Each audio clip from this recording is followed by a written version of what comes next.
처음에는 구원받은 것으로 생각되는 형제자매께서 신앙생활을 잘하고 전도하여 그로 인해서 구원받고 신앙생활을 하는 형제자매도 생겼는데, 그 후에 시간이 지나서 형제자매가 우리 교제에서 떠나 보이지 않거나 신앙생활을 하지 않는다면 그 형제자매께서 정말 구원을 받은 것이 맞는지, 그분을 통해서 인도되어 현재 신앙생활을 잘하고 계시는 형제자매는 또 어떻게 생각해야 되는지요? 그렇죠. 여기 이제 처음에는 구원받음으로 생각되는 형제자매께서 신앙생활을 잘하고 전도도 잘해서 구원받고 신앙생활하는 사람이 생겼다, 그 말입니다. 여러 구원받은 사람을 인도했어요. 생겼어요. 그런데 그 후에 시간 지나서 전도 잘하던 형제자매가 그냥 교제 떠나서 보이지 않게 되거나 그렇게 되는 경우 있잖아요. 그리고 또 그러면 이제 떠나버리는 그 형제자매는 구원을 받은 것이 맞는지, 또 그들을 통해서 인도되어 현재 신앙생활을 잘하고 계신 형제자매는 어떻게 생각해야 되는지, 이게요, 이런 일이 있습니다. 그러니까 예수님 말씀하시기를 먼저 된 자가 나중되고 나중된 자가 먼저 된 자가, 그런 일이 많이 있다고 말씀하시잖아요.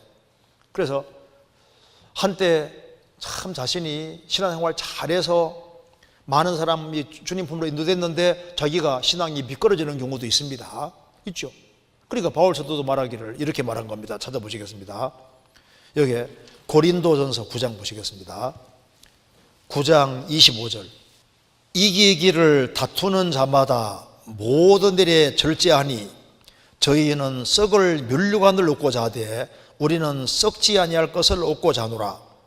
그러므로 내가 다름질을 하기를 향방 없는 것 같이 아니하고 싸우기를 허공을 치는 것 같이 아니하여 내가 내 몸을 쳐 복종하게 하면 내가 남에게 전파한 후에 자기가 도리어 버림이 될까 두려워하미로라. 우리 신앙생활에서는 절제가 아주 중요한 요소가 되는 겁니다. 보통 신앙생활에서 넘어지는 것은 절제 못해서 넘어지는 거예요. 그래서 이기기를 다투는 자마다 모든 일에 절제한다.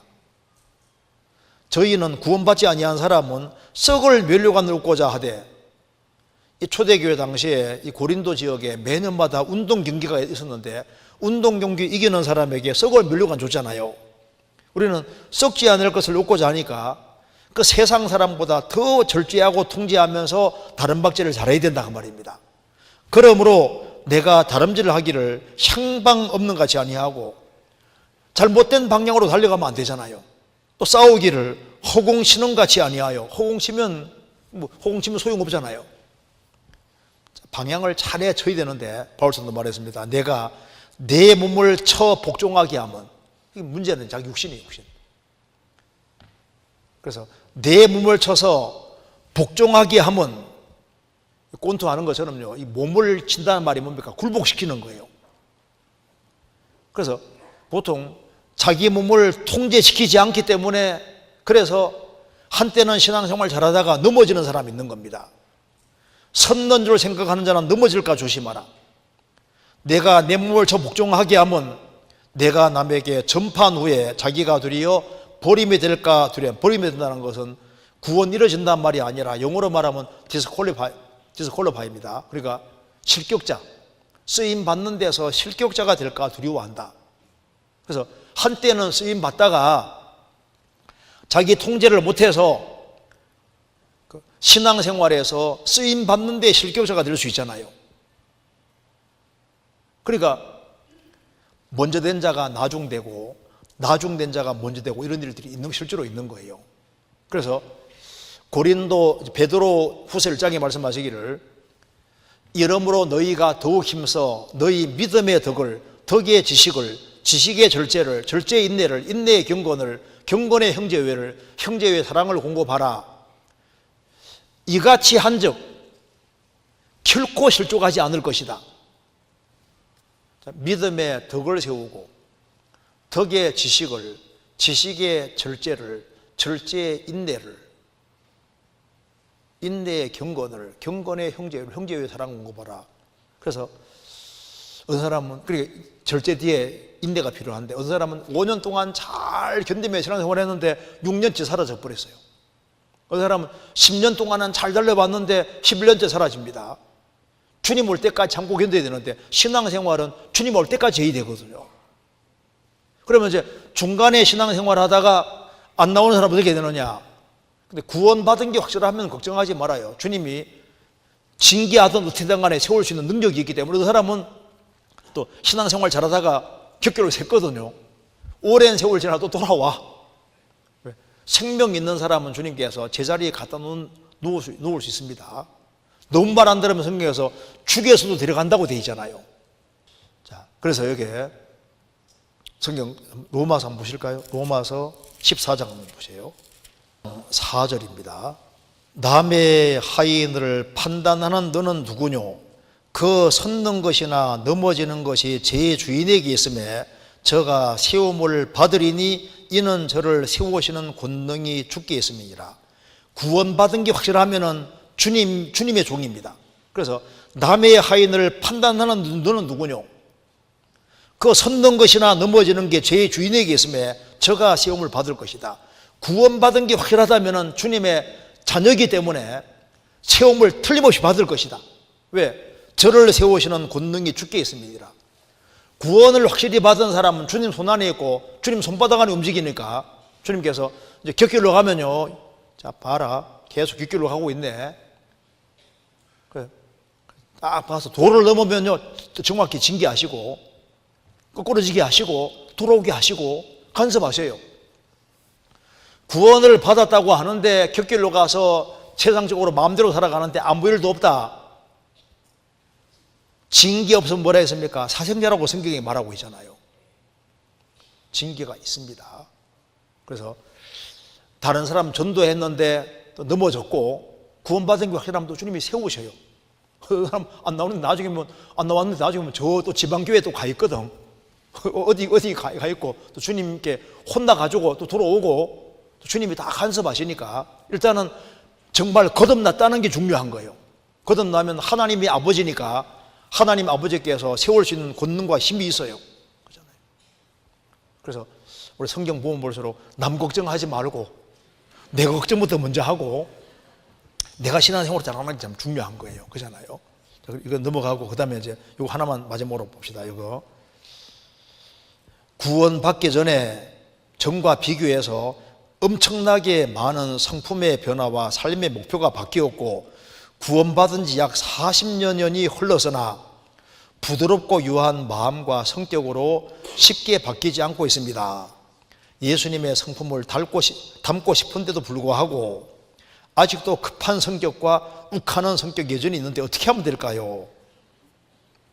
구원받은 지 40년이 흘렀대요. 400년이 흘러도 여전히 욱하는 것 이런 게 나올 가능성이 있어요. 왜 그러냐면은 모세가 얼마나 온유한 사람입니까? 그렇죠? 모세는 파라오 공주의 아들이었다가 이제 한 사람을 애굽 사람을 쳐 죽이고 도망가서 미디안 광야에서 40년 동안 양치는 생활해서 민수기 12장에 보면은 이 사람 모세는 온유함이 모든 사람 지면의 모든 사람보다 성하였더라고 되어 있잖아요. 그 당대 최고 온유한 사람이 모세거든요.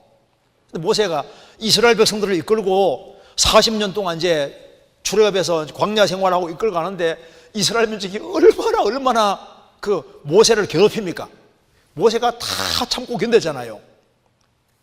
그런데 이제 그렇게 신앙생활을 오래 한 모세인데 이스라엘 백성들이 하도 불평하고 원망하니까 물 달라고 어부성치니까 뭐라 했습니까? 하나님께서 모세에게 반석을 명해서 물을 내라고 했습니다. 그런데 모세가 열받은 거예요. 그래서 지팡이로 이놈들아 내가 누군지 알아? 그 말은 안 했는데 내가 너희를 물리해라 하면서 지팡이로 반석을 2번 땅땅 때렸잖아요. 자, 그 온유한 모세가 하도 옆에서 이제 마음을 긁으니까 어떻게 했습니까? 내가 너희를 물리해라 하면서 온유한 모세가 아주 과격하게 바뀌어가지고 반석을 2번 땅땅 쳤습니다. 그것 때문에 가나안 땅 들어가는 게 막히잖아요. 그러니까 그렇게 온유한 모세인데 그렇게 훈련을 많이 받은 모세인데 그 모세도 충동을 받으니까 신앙생활 오래 해서도 욱하는 마음 때문에 그렇게 하는 것 봐요. 하도 이 마음에 격동을 받으니까 하나님이 말씀하면 귀담아 들어야 되잖아요. 분명히 명예에서 물을 내라고 명령을 들었는데 귀담아 안 들었어요. 그 전에 때렸거든요.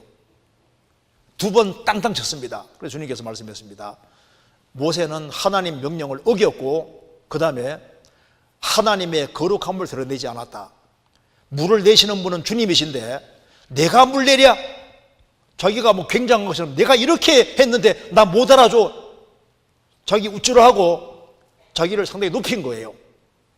그래, 그것 때문에 모세가 정말 영광스럽게 된 사람이지만 가나안 땅 들어가는 건 막히잖아요. 그러니까 이거는 성품이 변하는 것은 오랜 세월이 지나고 또 박힌 것처럼 보여도 또 더 어려운 상황 주어지면 또 튀어나올 수 있는 거라고. 그래서요, 베드로는 얼마나 용감한 사람입니까? 다른 사람은 다 버려도 나는 안 버릴 겁니다. 3년 반 동안 예수님께 그렇게 가까이 훈련받은 모세가 결국은 예수님을 3번 부인하잖아요. 모른다고. 그렇게 용감했던 베드로가 비겁하게 바뀌고, 그리고 바울과 바나바가 얼마나 신앙이 좋은 사람인데 같이 전도하러 갔던 마가가 중간에 도망가 버리잖아요. 가버리잖아요.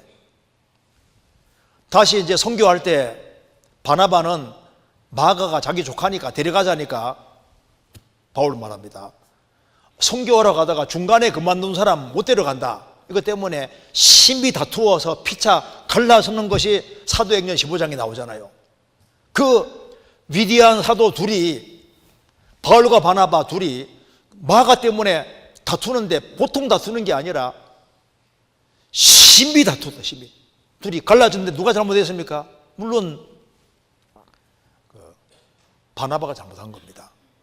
근데 바나바는 그 일 있고 난 후에 정도를 계속 해가지고 고린도전서 9장 보면은 바나바가 계속 전도하고 있어요. 갈라졌다고 해가지고 서로를 무시한 건 아닌데 둘이 이제 갈라졌는데 그 피차 그런 게 나와 있는 거예요. 그러니까 성경에 말씀하기를 경건에 이르기를 연습하라. 경건에 이르기를 끊임없이 연습을. 그래서 우리가 혀를 절제하는 것도 연습해야 되죠. 몸을 통제시키는 것도 연습해야 되죠. 끊임없이 연습을 해야 되는 겁니다. 경건에 이르기를 연습하라. 뭐든지 쉽게 안 되니까 연습하라는 거예요. 피아노 뭐 금방 잘 쳐집니까? 아니잖아. 연습해야 되는 겁니다. 기도도 연습하고 성경도 연습하고 모임 나오는 것도 연습하고 연습이 꾸준히 되는 속에서 그것이 이제 점점 신앙 인격이 돼 가는 거예요. 그래서 더 오랜 세월 지나도 심각한 문제가 터지면은 내 속에 있는 본성이 얼마든지 나올 수 있기 때문에 그래서 주님 생각하면서 쳐서 복종을 시키고 훈련을 받아야 된다는 말이 맞는 겁니다.